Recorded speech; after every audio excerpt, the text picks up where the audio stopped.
श्री गणेशाय नमः। श्री सरस्वती नमः। श्री गुरुभ्यो नमः। श्री दत्तात्रेयाय नमः। श्री रुक्मिणी पांडुरंगाभ्यां नमः। जेणे तुटे कर्मबंधन त्या कर्मयोगाचे लक्षण समूळ ऐकावया जाण राजा आपण सादरे पुसतू। ज्या कर्मयोगाने कर्मबंधन तुटते त्याचे समूळ लक्षण ऐकण्यासाठी तो राजा आदराने विचारू लागला। राजा निज श्रद्धा संपन्न अतिविनीत करी प्रश्न जेणे तुटे कर्मबंधन तो कर्मयोग संपूर्ण सांगा स्वामी। श्रद्धाळू राजा नम्रपणे म्हणाला की हे स्वामी, ज्याच्या योगाने कर्मबंधन तुटून जाते तो कर्मयोग मला पूर्णपणे सांगा। कोणो कर्मे कर्म तुटे नैष्कर्म्य सिद्धी स्वये प्रगटे पुरुषा पुरुषोत्तम भेटे हे मज गोमटे वर्म सांगा। कोणत्या कर्माने कर्माची निवृत्ती होऊन नैष्कर्म्य सिद्धी आपोआप प्रकट होते आणि पुरुषाला पुरुषोत्तम भेटतो ते उत्तम कर्म मला सांगा। पूर्वी हाची प्रश्नू सनकादिका पित्या सन्निध पुशिला देखा ते उत्तर नेदितीची का हेही आशंका फेडावी स्वामी। पूर्वी मी हाच प्रश्न सनकादिकांना पित्यासमोर विचारला होता, पण त्यांनी त्याचे उत्तर दिले नाही। ते का दिले नाही ही माझी आशंका घालवावी।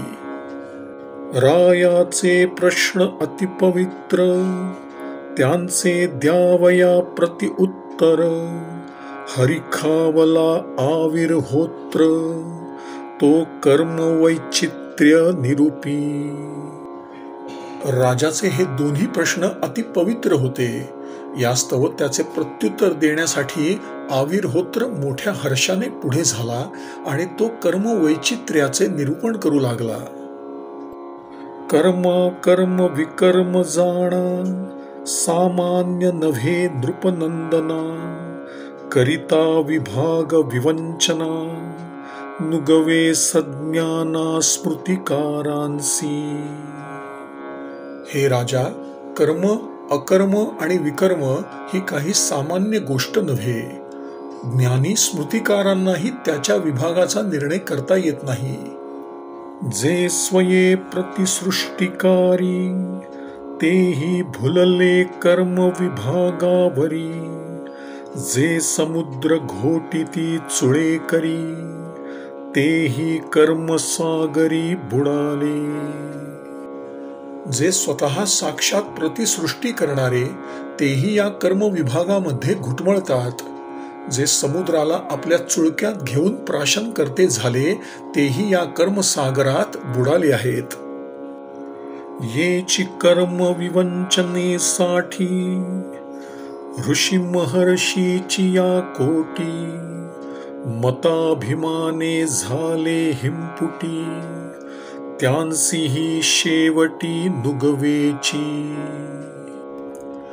याच कर्म विवंचनेत अनेक ऋषी आणि महर्षी भिन्न भिन्न मतांच्या अभिमानाने निराश होऊन बसले आहेत, पण त्यांनाही त्यांचा निर्णय कळला नाही। कर्मा कर्म विभाग जाणा स्वये नुगवेची चतुरानना इतरांची कोण गणना कर्म विवंचना करावया। साक्षात ब्रह्मदेवालाही तो कळला नाही, मग इतरांची काय कथा। कर्मवेद मूळ जाण वेदू स्वये नारायण वेदवाद विवंचन करिता मौन श्रुतिशास्त्रा। कर्माचे मूळ वेद आहे आणि वेद साक्षात नारायण आहे। वेदवादाचे विवेचन करता करता श्रुतीशास्त्रांनाही मौन धारण करावे लागले आहे. कर्म अकर्म विकर्म जाण, एकची परी त्रिविध भिन्न, तेही विभाग विवंचन, सावधान अवधारी. कर्म, अकर्म आणि विकर्म हे एकाचेच 3 प्रकार आहेत. तेही मी तुला विशद करून सांगतो, ते सावधान मनाने ऐक.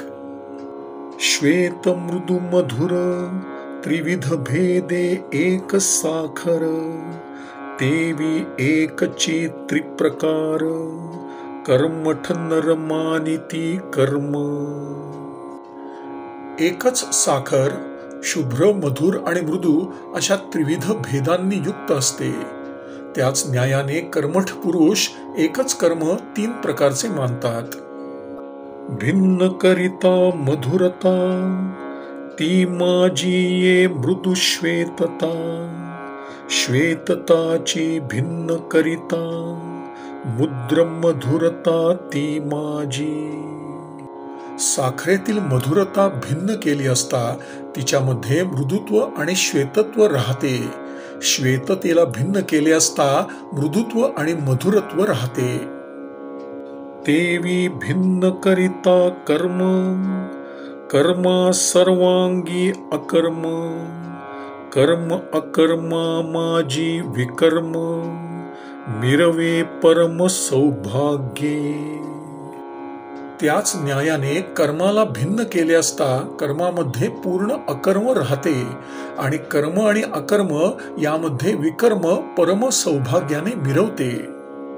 मुख्य मूळी जे का निपजे, कर्म ऐसे त्या ते म्हणिजे, विहिता विहित क्रिया जे जे, विकर्म म्हणिजे तिये नाव. अगदी आरंभी जे उत्पन्न होते त्याला कर्म म्हणतात. जी जी विहित आणि अविहित क्रिया तिला विकर्म म्हणतात. कर्म अकर्म योगे चळे, ऐसे विकर्मी जासी विवळे, त्यास निष्कर्मता आकळे, गुरुकृपा बळे तत्काळ. अकर्म संबंधाने कर्म स्वरूपापासून ढळते असे विकर्मामध्ये ज्याला कळते त्याची निष्कर्मता गुरुकृपेने तत्काळ सिद्ध होते. कर्मावरी कर्म विशेष वाढे, विकर्म त्या ते म्हणणे घडे, जेथे कर्म रिघो न शके पुढे, अकर्म चोखडे या नाव. एका कर्मापासून दुसरे, दुसऱ्यापासून तिसरे अशी जी कर्माची वाढ होते तिलाच विकर्म म्हणावे लागते. पण जेथे कर्माची वाढ खुंटते त्यालाच अकर्म हे यथार्थ नाव आहे.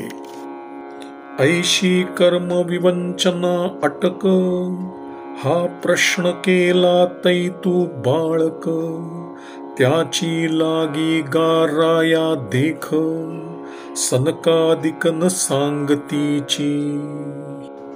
राजा, कर्मांची विवंचना अशी अगाध आहे. तू पूर्वी जेव्हा हा प्रश्न केलास त्यावेळी तू लहान बालक होतास, म्हणून सनकादिकांनी तुला त्याचे उत्तर सांगितले नाही.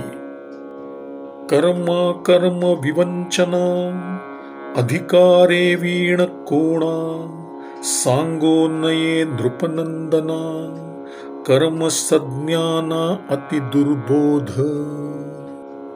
कारण अधिकारा वाचून हा कर्म विवेक कोणाला सांगू नये अशी शास्त्र मर्यादा आहे. मोठमोठ्या ज्ञानवंतांना सुद्धा हा कर्म विवेक समजणे कठीण आहे. जेवी रोगू जावया निश्चित, बापू बाळा भेषज देत, तेथे साखर घाली हातात, तत्सेवनार्थ प्रलोभे. तेवी वेदांचा परोक्षवाद, सत्यमानिती बुद्धिमंद, कर्मे छेदवी कर्मबाध, हा वेदानुवाद मुख्यत्वे.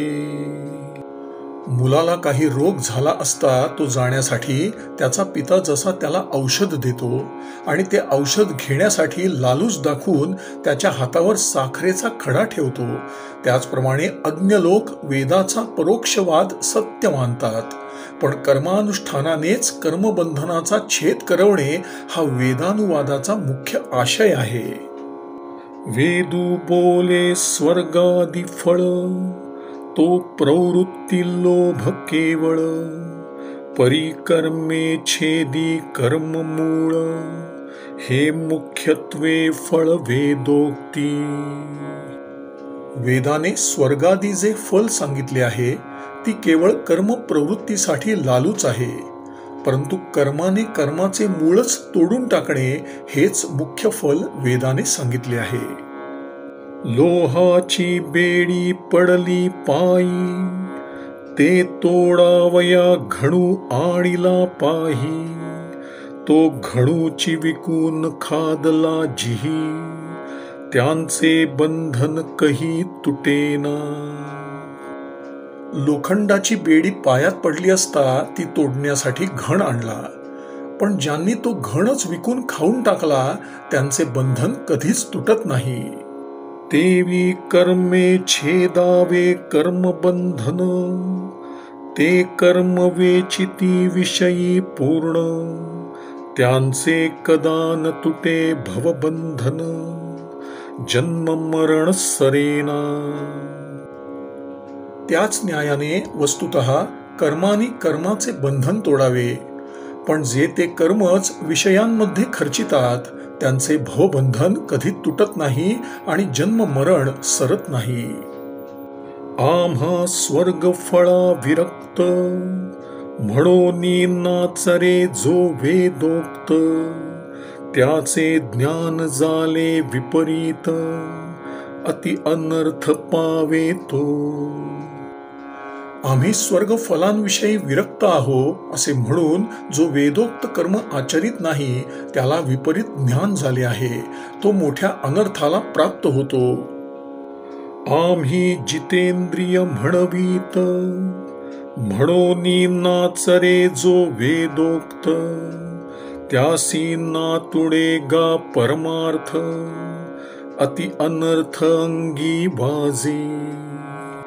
आम्ही जितेंद्रिय आहो असे मानून जो वेदोक्त कर्म आचरित नाही त्याला परमार्थाचा लाभ होत नाही, उलट त्याच्यावर मोठा अनर्थ कोसळतो. जरी शास्त्रज्ञ ज्ञाता झाला आणि वेदोक्ता विमुख ठेला, तरी तो जाणपणेची नागवला, जाण बुडाला दुःखार्णवी.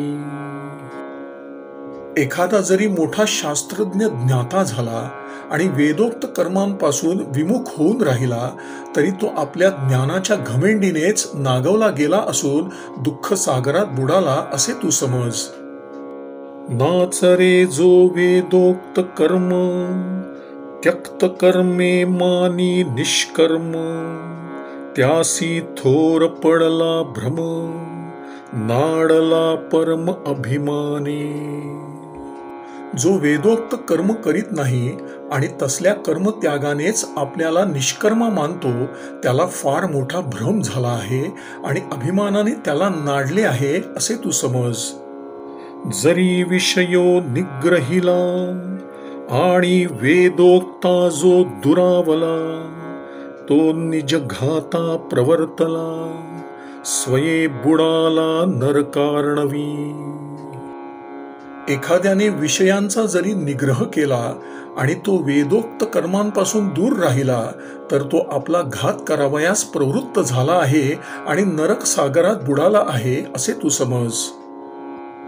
वेद निज मूळ परमार्था, ते वेदोक्त नाचरता, जे जे करणे नृपनाथा, ते ते तत्वता अधपाती. वेद परमार्थाचे मूळ आहे, यास्तव वेदोक्त कर्म न करता दुसरे जे जे करणे ते ते सर्व अधपाताचे साधन आहे असे तू समज. डोळे देखणे तत्वता, ते काढोनी पाहो जाता, न देखे आपुली डोळसता, मा इतर पदार्था कोण देखे. पाहणे हे डोळ्याचे कार्य आहे, पण तो डोळाच काढून जर पाहू लागले तर डोळसताही गेली आणि इतर पदार्थांचे पाहणेही गेले. तैसा नाचरोनी वेदार्थू, जो जो मानिला परमार्थू, तेणे आवंतुनिया अनर्थू, जाण निश्चितू आणिला घरा. त्याच न्यायाने वेदार्थाचे आचरण न करता परमार्थ साधू लागणे हे अनर्थाला निमंत्रण देऊन आपल्या घरी आणण्यासारखे आहे. तेणे आचार अनर्थ पाटे, वाहावले जन्म मरण वाटे, तेथ नाना योनी गर्भ संकटे, सोसितान सुटे कल्पांती. अशा आचरणाने त्याने अनर्थांना जन्म मरणांच्या मार्गाने वेगाने वहावयास लावले आहे असे तू निश्चयाने जाण. त्या मार्गात अनेक योनीतील गर्भवासातील संकटे शोषित असताना कल्पांतीही त्याचा मोक्ष होत नाही. तेथे जन्म जन्मो जन्म नटके, मरमरो मरण न चुके, जै वेद विहित चुके, तै अति दुःखे दुःख भोगू. वेद विहित कर्माला जेव्हा हा चुकतो तेव्हा अतिशय दुःख भोगतो. लक्षावधी जन्म घेऊनही त्याचे जन्म संपत नाहीत आणि तितकेच वेळा पुन्हा पुन्हा मरूनही त्याचे मरण चुकत नाही. विकर्मणा हृधर्मेण, हे मुळींचे पद निरूपण, तेणे विकर्मा माझी अधर्म पूर्ण, परी अकर्म ते जाण अधर्म नव्हे. विकर्मामध्ये अधर्म पूर्णपणे वास करतो, पण अकर्म हा अधर्म नव्हे. ज्यासी लाविता न लागे कर्म, या नाव मुख्य निष्कर्म, निष्कर्म लक्षण हाची धर्म, येणेची परम मुक्त साधू.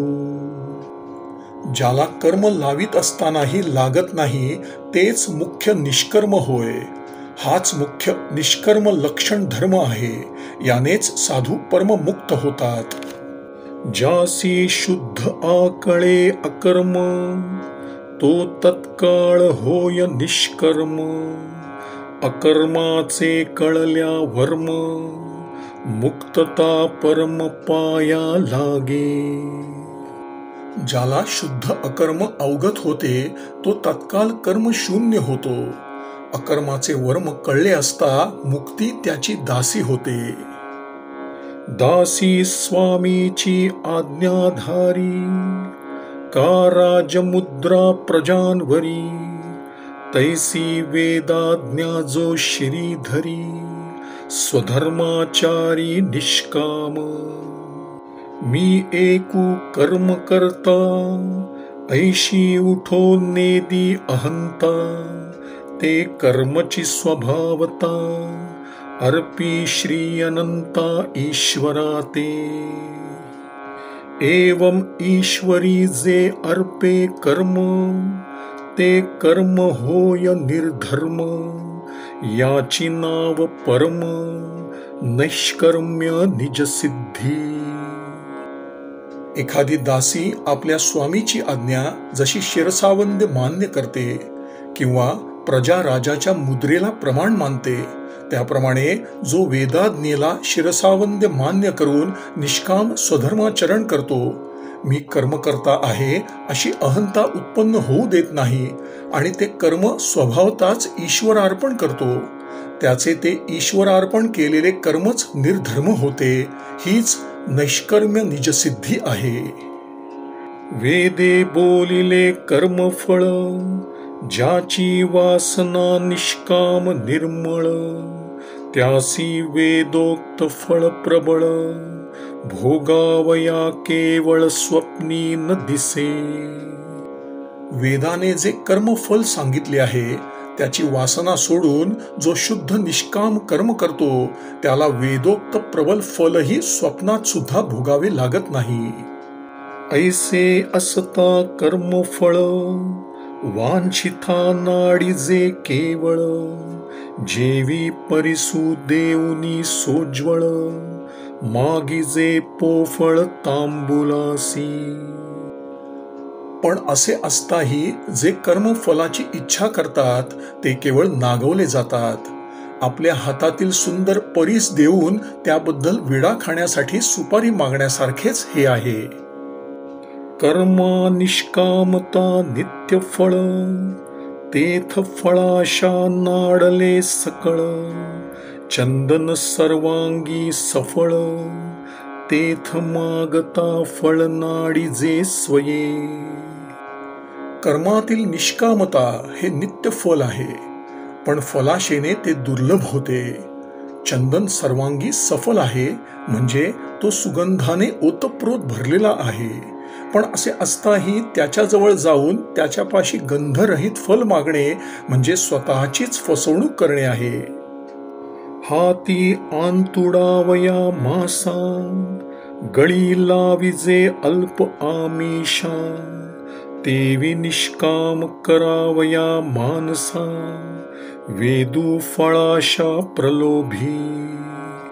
मासा हाती लागावा म्हणून गळाला जसे थोडेसे मासे लावतात, त्याप्रमाणे वेद मनाला निष्काम करण्यासाठी फलाशेचा लोभ दाखवतो. आमिष घालूनी मासे पाळी, की तद्योगे जळा बाहेर गाळी, तेवी कर्म कर्मा ते निदिळी, हे नेडीजे मुळी फळकामी. गळाला मांस लावून कोळी मोठा थोरला मासा जळातून जसा बाहेर काढतो त्याप्रमाणे कर्म कर्माचा नाश करते, पण हे सकाम पुरुष जाणत नाही. हो का फळाची ये चाडे, स्वधर्म कर्मी प्रवृत्ती घडे, तेडे नैष्कर्म्य सिद्धी आतुडे, हे वेदाचे पुढे निजगुह्य. अगोदर पुरुषाची फलाच्या इच्छेनेच का होईना पण स्वधर्मरूप कर्मांमध्ये प्रवृत्ती होऊ दे. पुढे त्या स्वधर्म क्रमानेच नैष्कर्म्य सिद्धी होईल, हा वेदाचा गूढ आशय आहे. कर्म ब्रह्मत्वे सदा सफळ, फळवांची त्या ते निष्फळ, हे जाणोनी कर्म कुशळ, फळाशा समूळ छेदिती.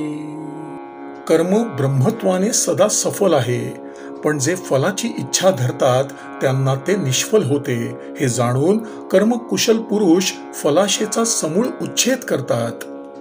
ऐसे आचरता वैदिक कर्म, तेडे कर्मे पाविजे नैष्कर्म्य, याहो निया अतिसुगम, सांगे नवर्म ते ऐक. याप्रमाणे वैदिक कर्म आचरित असताना त्या कर्मानेच नैष्कर्म्य प्राप्ती होते. हे राजा, आता याही पेक्षा मी तुला अतिसुगम उपाय सांगतो, तो ऐक. जेणे वासनेचे जाळ तुटे, अहंकाराची गाठी सुटे, जीवी परमात्मा स्वये प्रगटे, ते तांत्रिक गोमटे ऐकराया. ज्याच्या योगाने वासनेचे जाळे तुटते, अहंकाराची गाठ सुटते आणि जीवामध्ये परमात्मा स्वतः प्रकट होतो, ते उत्तम तांत्रिक विधान तू आता ऐक. जया तांत्रिक महापूजा, संतोष होय गरुड ध्वजा, ते तांत्रिक विधान भोजा, महाराजा अवधारी. ज्या तांत्रिक महापूजेने गरुड ध्वजाला संतोष होतो, ते तांत्रिक विधान तू आता लक्ष देऊन ऐक. वैदिक मंत्र तांत्रिक तंत्र, हे मिश्र पूजा अति पवित्र, शीघ्र निष्काम करी नर, तो पूजा प्रकार अति उत्तम. वैदिक मंत्र आणि तांत्रिक तंत्र अशी ही मिश्र पूजा अति पवित्र असून पुरुषाला निष्काम करते. तो पूजा प्रकार उत्तम आहे. वैदिक अथवा तांत्रिक गुरुमार्गे सिद्धिदायक, यालागी गा आवश्यक, सद्गुरुसी देख शरण जावे. पण वैदिक किंवा तांत्रिक विधान गुरुमार्गाने सिद्धिदायक होते, यासाठी सद्गुरूला अवश्य शरण जावे. प्रवृत्ती निवृत्ती कृत कार्या, अवश्य पाहिजे आचार्या, आपमती भजता राया, अनेक अपायान माझी पडे. प्रवृत्ती किंवा निवृत्ती या कर्तव्याचे ज्ञान करून देण्यास गुरु अवश्य पाहिजे. हे राजा, मार्गदर्शक आचार्यां वाचून आपल्याच बुद्धीने कर्म आचरले असता तो भक्त निसंशय अनेक संकटात पडतो. भोई पाय सिद्ध आहे ती, भोयाळे वीण वृथा भ्रमती, तेवी गुरुवीण जे जे करीती, ते ते अहम्मती दृढ भ्रमले.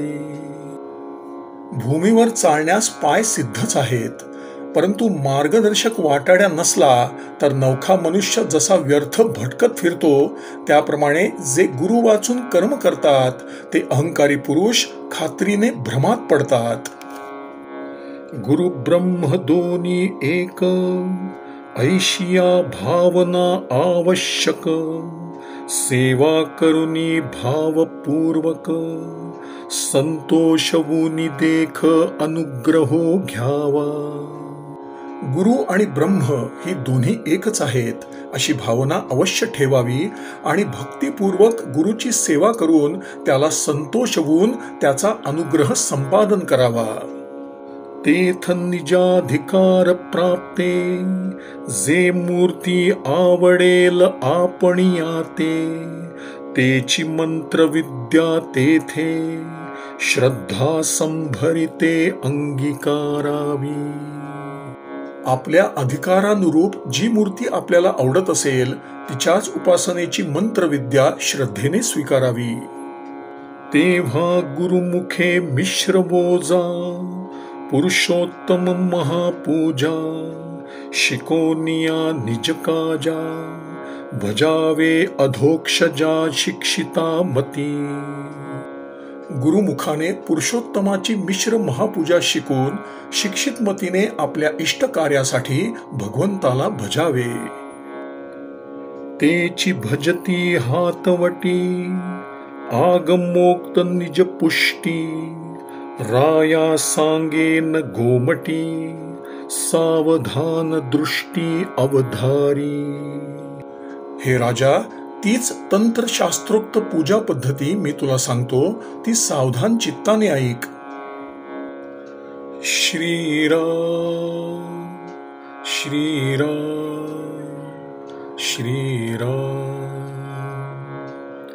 श्रीराम श्रीराम श्रीराम श्रीराम श्रीराम श्रीराम. श्री सद्गुरु चरणार्पणमस्तु.